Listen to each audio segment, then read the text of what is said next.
Have you been looking for a Taekwondo podcast with qualified people who know what they're talking about, who help you keep up with everything going on in the Taekwondo world? Well, you found it. This is the Taekwondo Podcast. Taekwondo news, competitions and other events, training and sports science, keeping the fans, coaches, and high-performance athletes up to date with the latest news and trends on Olympic Taekwondo. Let's do this. This is the Taekwondo Podcast. And now your hosts, Coach César Valentim and Peter Nessler. Hello and welcome to the Taekwondo Podcast. We're a podcast based out of Austria, in English language, for everyone out there who likes Taekwondo. In this episode, we talk with S&C coach Maximilian Chyna from Austria, sports science, sport and conditioning coach.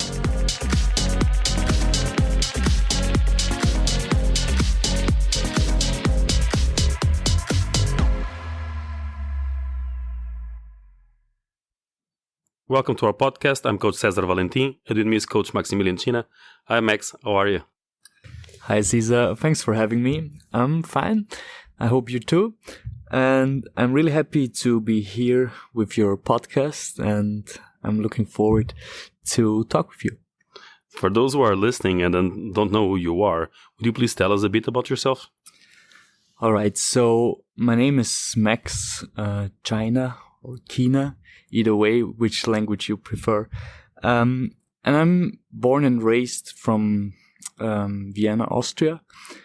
And I also studied here and played a lot of basketball in my upcoming years and tried different sports.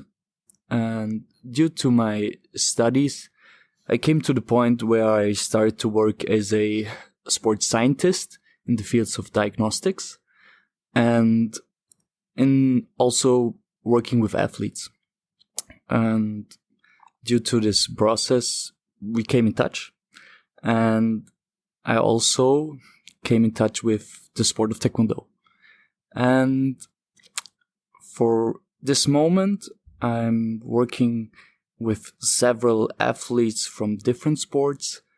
And it gives me a lot of perspective to look at strength and conditioning from different perspectives or angles and see similarities between sports, differences, and accordingly create solutions that work in the field. You've been working, of course, with my athletes for quite a while, a few years now. We have had an interesting cooperation. We also hosted many other athletes from other countries. You had a chance of seeing them in work, and you have possibility of working with them for short periods of time when they were our guests. And this next question is a question that I actually did to another guest. But since we haven't aired his interview at the time of this recording, so it's really fair to ask you this. In your perspective, what's the single most important physical ability for a Taekwondo athlete? So, a very interesting question and also a tough one to single it down. And from the perspective of strength and conditioning, I would say the most important physical ability is to produce a lot of force in a very short period of time or very quickly. So produce a lot of force quickly at precise moments. We're talking about power then. Yes, so you can sum it up as power at precise moments. When you approach the strength and conditioning program in the Taekwondo, also in other sports, what are the first steps you take? The first steps will always be assessing. So we are not guessing. I think that goes very fine. That's to say it like this. And the other things are not primarily strength and conditioning based in the beginning. So at first, assessing, looking at the schedule, and at schedule and timeline, and most importantly, the goal setting. Because everything we will be doing needs to be purposeful. So we're not working because we think we can do this, or we would like to improve this or that. It needs to be an exact goal. So basically, athletes, when they come to you, they are already in a level that they are focused on high-level competition. You usually don't work with beginners. You work with a higher-level athletes. So, of course, setting a goal in terms of competition goal, periodization per se. You have a different objective as someone that starts S&C with beginners. That's not your case. You are only working with the top athletes.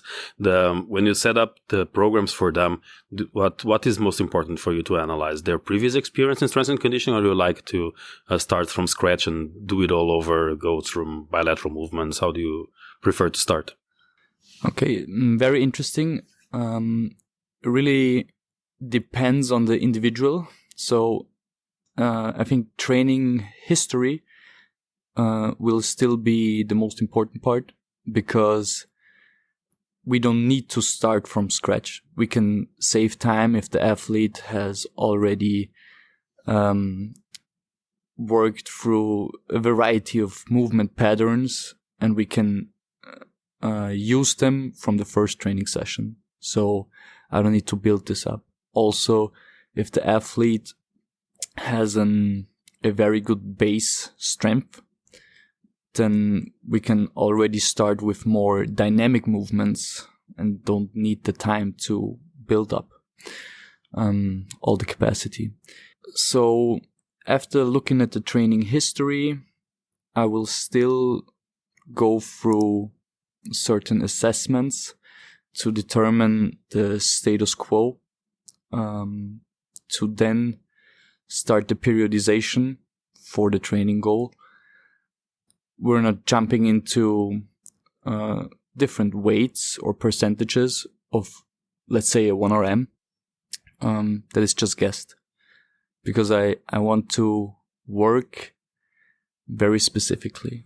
When you get the athletes, and you got a chance of working with athletes that were very recent into our team, they came from other teams, and you assess them for a lot of muscular asymmetry, a lot of mobility issues, and a lot of muscular imbalance. What is the first thing you like to correct?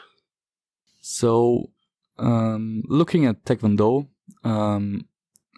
because it's the sport demands a dominant side, I will always be looking at differences at the lower limbs, because we like to be at about 95% similarity in strength or power aspects. So through different protocols, we look at I like to look at the lower limb output of the athlete and work from there. When you've started building the strength and conditioning program in Vienna for the Taekwondo teams, what were your original steps? How did you saw yourself like a first 6 months, 1 year, 2 years goal in terms of strength and conditioning development? For this program here, I wanted to build up a lot of capacity first. So we took a lot of basic movements. We started bilateral at first and tried to build up a lot of basic strength through the basic movements to then later on, and we talk about consistency. So this phase took more than 3 months. So it's not a 4-week program. The athletes need to endure the whole process, adapt, and then it gets fun, you could say, because then we get to transition to unilateral movements and movements or exercises that hit multiple planes. So we're not so one-dimensional. And if we try to get more and more sports specific, we need to hit those. It's Taekwondo is not a sport that's in one plane. If we take other sports, primarily strength sports, let's say a power lifter, there is no rotation component. But in Taekwondo, there is a lot of rotation. But anyway, the rotation and all the unilateral stuff will be later on in the periodization for the athletes. We need to work in the beginning, except there is a training history that the athlete is already there. Then we need to build up a lot of basic strength. And bilateral movements are a good way to do it.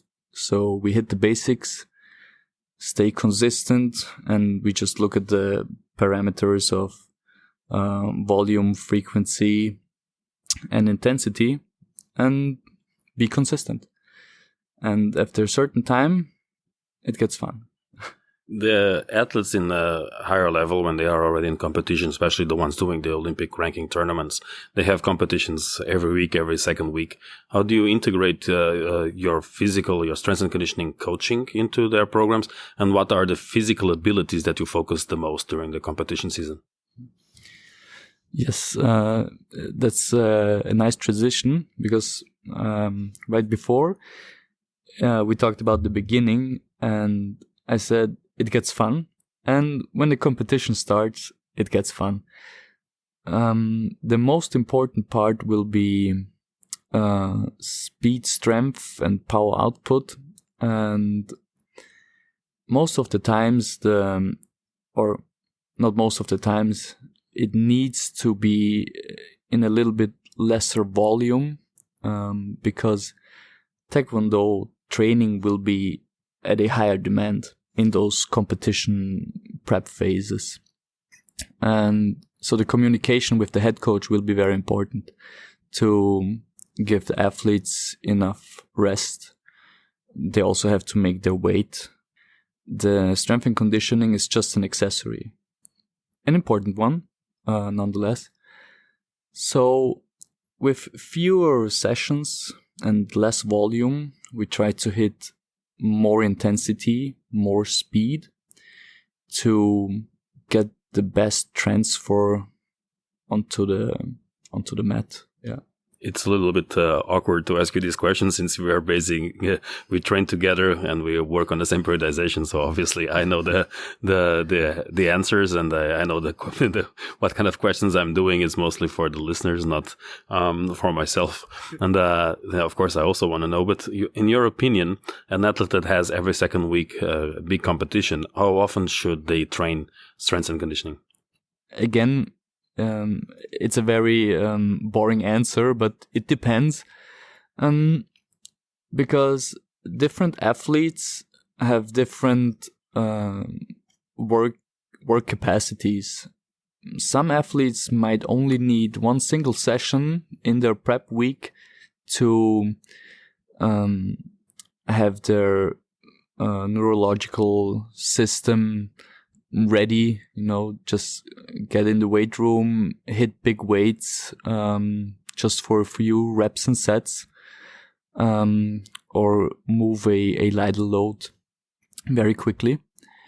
And another athlete might need a second one to really be into the zone or prepared. So I suggest talking directly with the athlete and the head coach to plan this out. But from my perspective, as I would recommend 1 to 2 sessions is enough, and those sessions don't need to be long and exhausting. I think that's an important part in this competition, or let's call it in-season phase, because we have one competition, a short amount of time, next competition. In this phase, it's not about exhausting your body, where you need to fully regenerate. So you will hit the gym and you will have intensity. That's important. But you don't hit the same point of exhaustion like you do in the off-season training. That's a totally different pair of shoes. You talked that it's important to talk to the athlete and with the head coach. So how important do you think is the connection between the S&C coach and the head technical coach? I think it's an important bond, because as an S&C coach, not only in Taekwondo, actually, in many sports, we are an accessory to the head coach. The head coach has the whole schedule and timeline, and they have or you have a periodization yourself. And since Taekwondo is not a strength sport, it's a combat sport with a very high demand for tactical and technical skills. And strength is just an addition to it, an enhancement of everything that you will do. And so is the job from the S&C coach, an accessory to the head coach. So the communication is so important because you don't want to interrupt the periodization of the head coach. You want to collaborate, work together, and get to the goal. And it needs the right dosage, and the dosage is dependent on the Taekwondo training, actually. Do you think it's important for the technical head coach to understand the key aspects of strength and conditioning? Or are you used to, I don't know, not only in Taekwondo but in other sports, to adapt to what they're doing, or even do you even know what they're doing in their normal training? Interesting. It doesn't need to be, but it definitely helps. So if we are on the same page, when talking about development or adaptations, it just definitely helps. Because if in different phases, if I'm trying to build up the athlete's endurance capacity, let's say, and the head coach is doing the same, but is labeling it different, so we are not working or talking in the same language, and we just overwork the athletes with lots of endurance training in this phase. It's not working for the same purpose. So it definitely helps if the head coach also knows what we are doing and knows about how adaptations work. Because some parts in your Taekwondo training are also, it's not only technical or tactical, it's also power development, it's also endurance. It's hidden somewhere in your training. And if you know it as a head coach and communicate with your S&C coach, you can improve the adaptations that you would like to see. And you can also improve resting times or adaptation phases for your athletes because you don't overwork them then. It's maybe a little easier for, in the case of our projects in Vienna. We do have a lot of data, and since I'm a data-driven Taekwondo coach and you're quite data-driven S&C coach, we do have access to the Orkan dynamic force plates, both in the Taekwondo setting and also in the strength and conditioning setting. We share periodization and training plans through a cloud platform that's actually one of the partners of our podcast, the Athlete Analyzer, that allows us to remotely see what the other coach is doing, adapt and analyze the players and the training plans. But in our case, the Taekwondo sessions are always considering the days of the strength and conditioning sessions. Does it happen with the other sports as well, that the technical tactical training takes that into consideration, or is it the other way around? You as a S&C have to understand what the head coach is doing and adapt your training to their sessions? Varies from sport to sport. I would say that most of the times that I'm in the position to adapt to the training schedule to the sport-specific training schedule, and look at the competition plan, at the frequency of their sport-specific training, and look at the timeline in the season to then adapt the S&C training. of course, with communication to the head coach. But most of the time, I'm the one to adapt to the whole process. It's suboptimal, I would say. I would prefer it to be in the best way, to be talked from both sides. So we communicate first and integrate both trainings, the sport-specific one and the SNC training, to integrate very well. Because you can never, or you should never forget that certain adaptations that you want need certain frequencies or certain volumes from the athletes. And there are certain times where some coaches ask for certain adaptations, but the schedule that they are giving to their SNC coaches are far from actually possible to achieve those adaptations.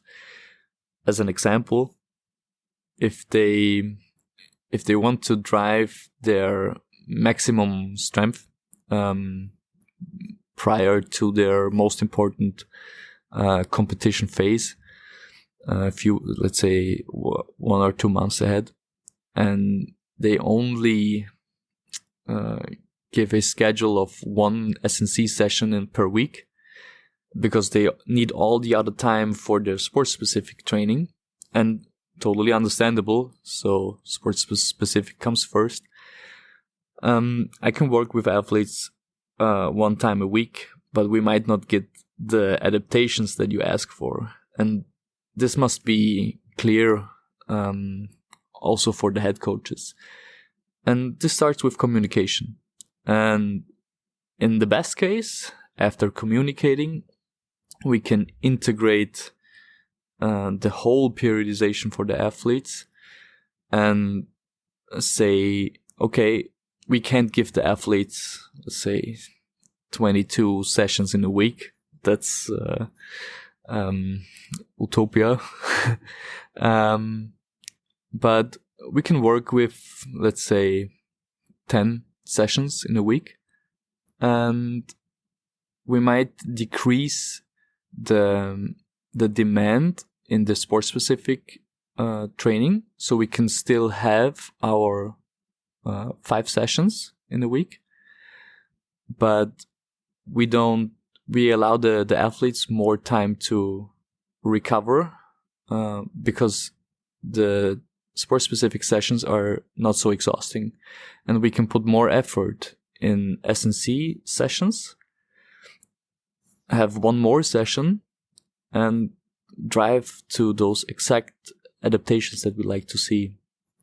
And if we are done with this phase and we created some adaptations, then we switch it up again. Maybe we are closer to the competition phase now. Sports-specific training needs to be more intense. And the SNC training needs to dial down. So it's always working together. It's a give and take. It's a give and take. When we started working, the Wien Taekwondo Centre approached you and the team at the Sporthalle Wien, the strength and conditioning center. The first thing we did, of course, was to explain what we are and who our players are. We did a sport analysis that was very detailed. It specified specifically our competition style and our sport demands, specific our team.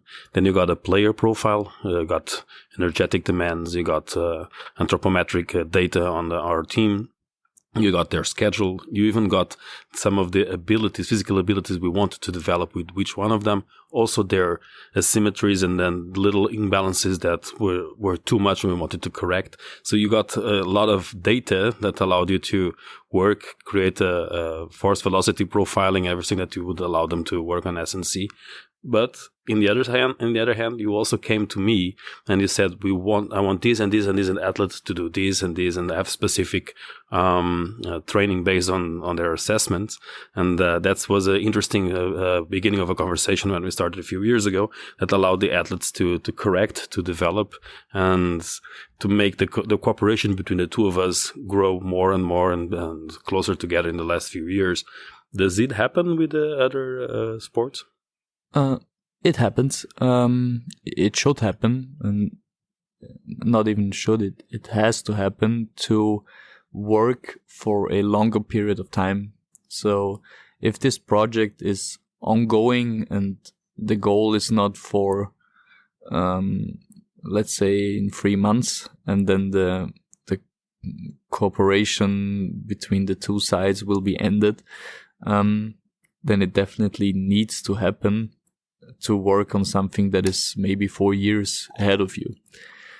And regarding the communication between the two coaches, SNC and head coach, there's maybe even a bigger team behind all of this, because when we really get into high-level competitions, there is maybe nutrition as a very important aspect, as in Taekwondo, because of your weight classes, and a mental coach or mental training, physiotherapy, maybe even alternate aspects that just fuel the development of athletes.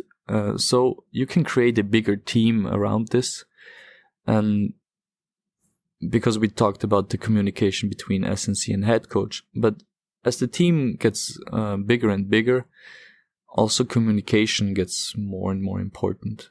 And never forget, through this whole process, never forget the athletes. Because in the end, the athlete will be on the mat and will be fighting. So the athlete still is, I know we are important too, but let's not forget the athlete. The athlete is the most important part of this whole process. And also the athlete needs to be integrated in this team for the communication. When one of the recent blog posts from Athlete Analyzer was actually mentioning the video analysis and the fact that most teams forget to include the athletes in the video analysis. They do all the game analysis. They will have a statistic person doing the analysis, and then they don't include the athlete. Yes, the buy-in of the athlete in the platforms and the communication is very important. That is something that is mostly done if the entire staff, the coaching staff, works together. In our case, we have you as a head of SNC, me doing the periodization, including SNC, and the technical. We have a physiotherapist, we have a nutritionist, James Moran was already in our program, in our podcast. We have our physiotherapists, and they are involved.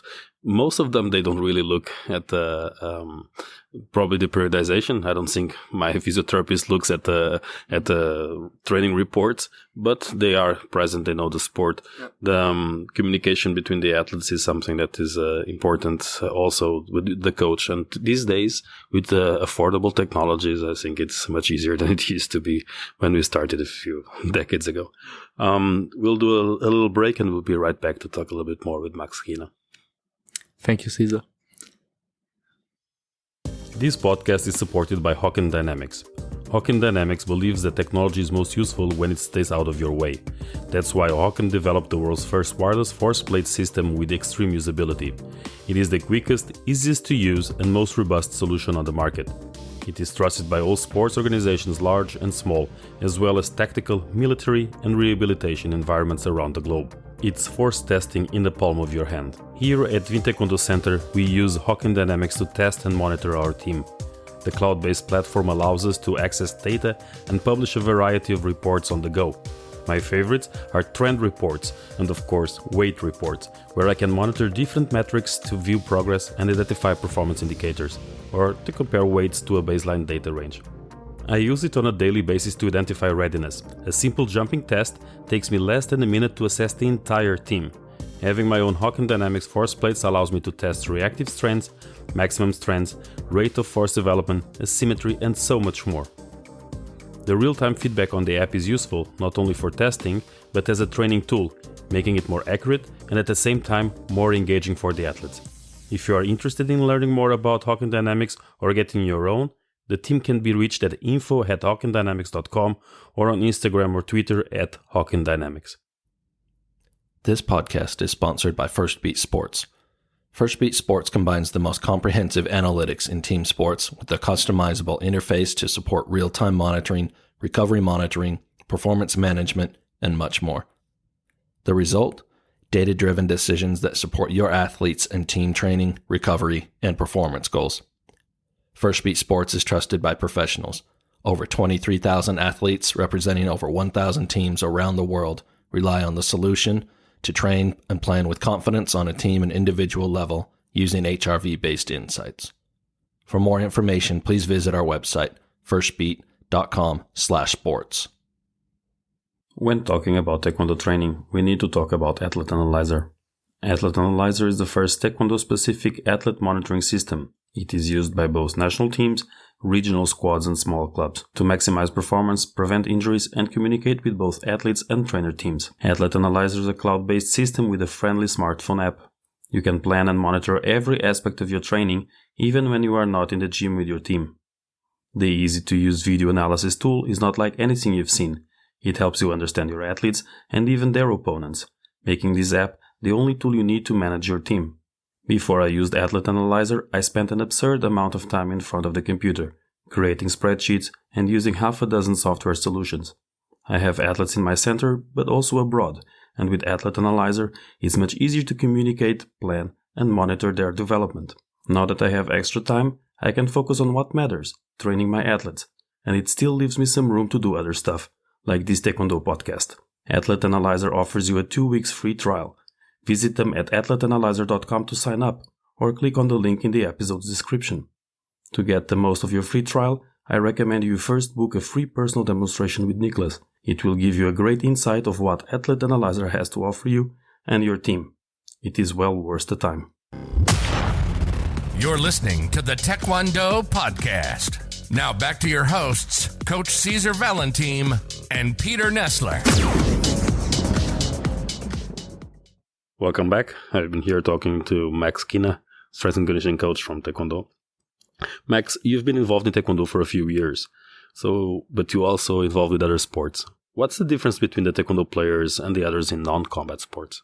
I think a big difference is range of motion in the sport of Taekwondo, because you're at very end ranges and you need to be very strong at those. In different or in other non-combat sports, you also have great range of motions, but a high kick above head level or at head height, you don't see this in non-combat sports most of the times. Maybe dancing or gymnastics, but it's still different because you don't need to apply force in this end range into an object. So this is probably one of the biggest differences. Another one is weight class, because in most of non-combat sports, let's take playing sports like soccer, basketball, volleyball, you don't have weight classes, so a very big aspect of your whole periodization is not there, and in Taekwondo it's very important. It can make or break your schedule, and with nutrition being so important, it allows in the non-combat sports where you don't have weight classes, it allows you more room for training volume and other recovery times, when you don't have to fill in those aspects. And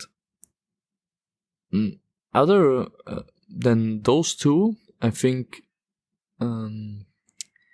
there are many similarities also than differences, and that you don't see at your first glance. that will be in sports. There are multi-plane movements, and I have the feeling that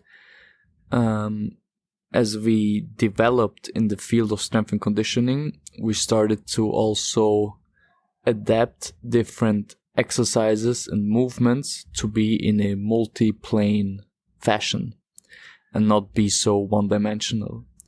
And this will have a great improvement for athletes in non-combat sports, because there are all more levels to it than just up and down, forward, backward, or just side to side. It's a step and rotation most of the times. And the same for combat sports. But here, I think it was more obvious at first, because you have a kick where you spin. So you just know it's rotation here. And so I think this is more of a similarity than a difference. It just needed time to be visible. And I think we are there. Looking at that was actually a very interesting explanation, because not only what separates us, but what also puts us together. And many of the exercises we do are based, of course, in other sports. We share knowledge, we share techniques, we share equipment, from basketball to volleyball to fencing. When people look at them, they think that there's nothing to do with Taekwondo, but actually very similar. But when we look at those exercises, looking at all the feedback you get from the Taekwondo athletes, especially the ones that are from my team, what exercise do you prefer to prescribe to them? What are your favorite exercises? What do you have in your toolbox that you like to prescribe to the Taekwondo team? Because the core is so important, because it's the middle of every movement, and you need to transition force from your hip all the way into your fist, or from your upper body to your hip to your leg.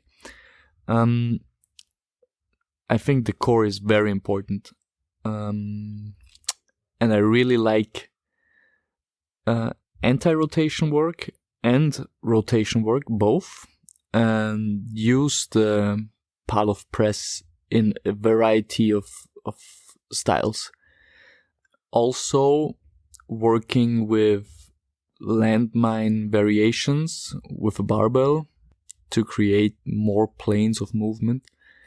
Those are, I say, two things that I really like to give your athletes here, or give actually a lot of athletes to develop. You can also say chop variations. There are different names for those movements, but it's always the same movement pattern. Doesn't just depends on how you label it or name it. And I really like those in the fashion of anti-rotation, as I said before, and creating rotation. So if we take a Pallof press, a simple Pallof press, where just in a athletic stance, and you have the weight on a cable or a loop band, and you press forward where you create your lever, and you need to resist the rotation, would be the anti-rotation variation. And from this starting point, you can create different stances or different leverages. And also, let's take the same setup. I'm in my press position, so I'm already resisting rotation, but then I'm trying to rotate away from my anchor point and try to create more rotation, and then in a controlled manner coming back.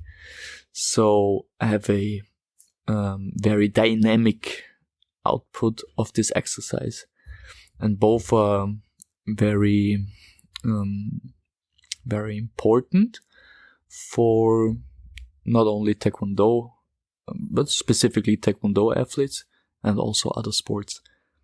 What do you think about weightlifting derivatives? Not weightlifting per se, not a full clean and jerk and all the snatches, that overhead movements, but also those, but the derivatives. I'm actually a big fan of any variations from cleans, jerks, and snatches, also from the original lifts. And it always depends on the athlete.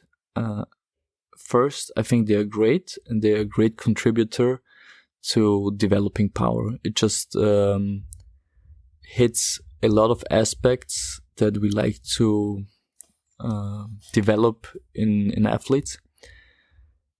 For the original movements, it takes a lot of mobility, basic strength, and coordination. This can fit in your plan. Maybe it needs some time. It surely pays off. But you can work with a lot of variations to get similar outputs. I suggest putting, depending on the phase of your training, but putting some of these variations or the original lifts somewhere in your training plan, because it just hits a lot of, let's call it, check marks on your development sheet. And let's just put out the aspect of power development. There is also the aspect of moving a weight, or not moving, but receiving a weight. Because I'm creating the power, let's say the snatch. So I'm accelerating the bar comes over my head, and now I need to receive the bar. And this aspect is not the same as, let's say, just a jump. Because if I only want to create power, I can also just jump. But I don't have this aspect of a weight almost falling onto me, receiving it, balance it out, and stand up again. This I don't get with just a jump. It needs time. It needs a certain level of athleticism already to work with the snatch. But if possible, it's a good exercise to use and all the variations from it. That's a very interesting position. And I do like the weightlifting derivatives, but I do think that it takes a lot of time to learn the skill. And most of the times we don't have the time to learn those skills. So learning the derivatives, sure, it's a little faster than learning the full weightlifting movements that themselves are an Olympic sport. Therefore, very demanding, very precise. You need to have a crazy amount of skill to be able to perform them correctly. And the time you need for learning those skills is time that you're taking away from your sport specific. So, I do like the derivatives, the weightlifting themselves, the full, clean jerk and snatch are for me a little bit, too much time that I unfortunately don't have. And even if you're a professional athlete, it's time that you are spending in the gym. That is not time for Taekwondo. Yeah. But this is exactly the interesting part in the development. If you have the time and can use it, there is another aspect, because you need to be precise, quick, and powerful, like in different Taekwondo skills. You also need to be quick, powerful, and precise. It's a coordinated movement. So I'm also not a weightlifter. I'm not from that sport, but I like the idea of getting athletes to learn coordinated movements. And we will not use a snatch or clean and jerk to its full potential, because we are not trying to create weightlifters. We are still working with Taekwondo athletes, and this is why just the idea of a jerk, let's take a landmine press in a standing variation. So I have the barbell in my hand, in one hand, and it's attached on the ground somewhere. I'm in a split stance position and I'm pushing. And I can also do this in a very powerful way, from a parallel stance, and then land in a kind of split. And now I have a split jerk variation, just with one arm, with the landmine. So I have a variation from a jerk. The idea is the same. It's powerful. I need to receive again.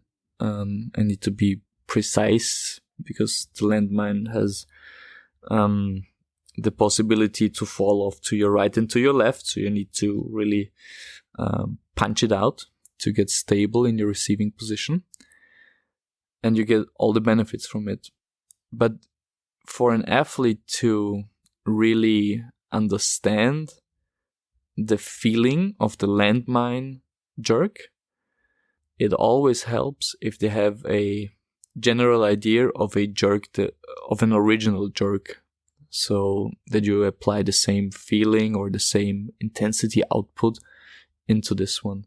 So, as a suggestion, you don't need Olympic lifts for any other sports than Olympic weightlifting. That's where you need it.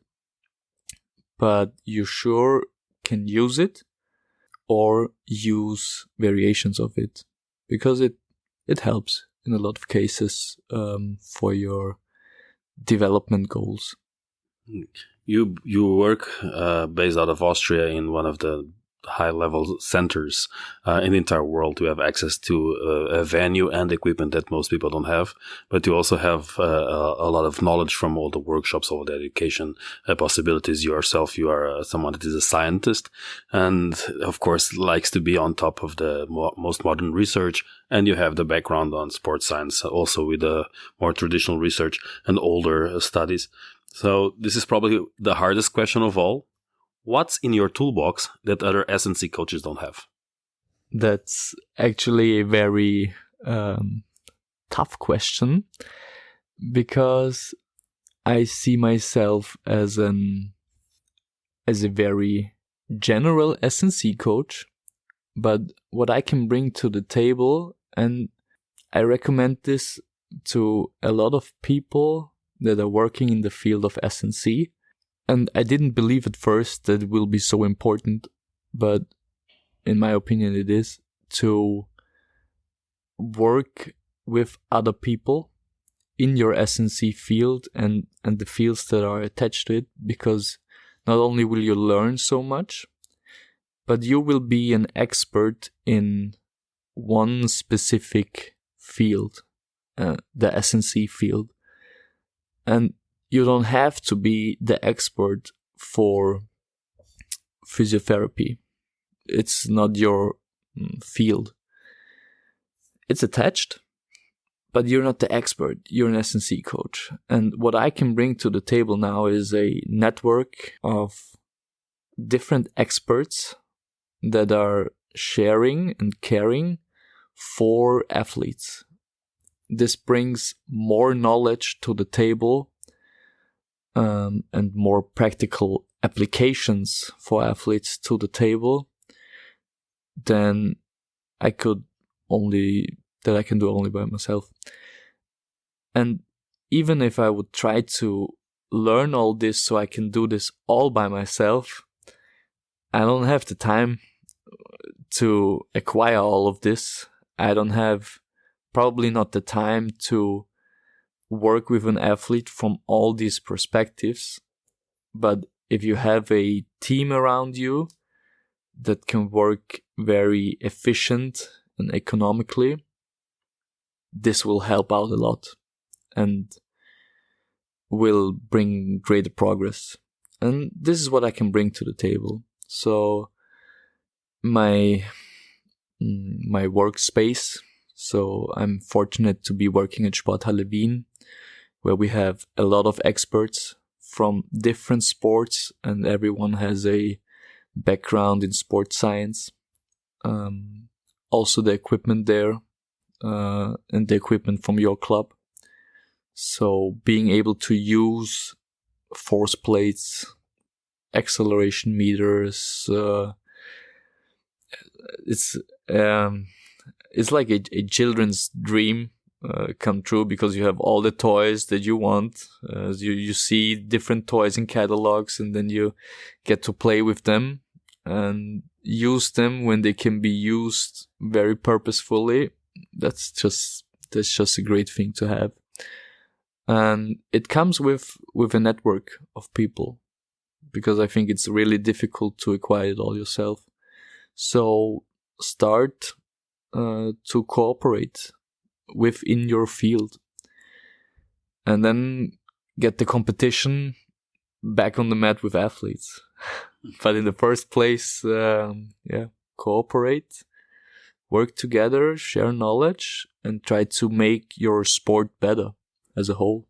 We have, of course, some of the favorite toys that I own. Of course, the Hawken Dynamic Force Plates, the First Beat, the heart rate variability sensors, from the sports band all the way to the bodyguard that they can use for 24 hours and give us some great assessments. So the output sports accelerometers, or even the older accelerometers that we use. But when I go to the Sporthalle, I have the e-gym strength training machines. I have the air compressor Kiese machines that allow me to work. I have Leico barbells and all this equipment.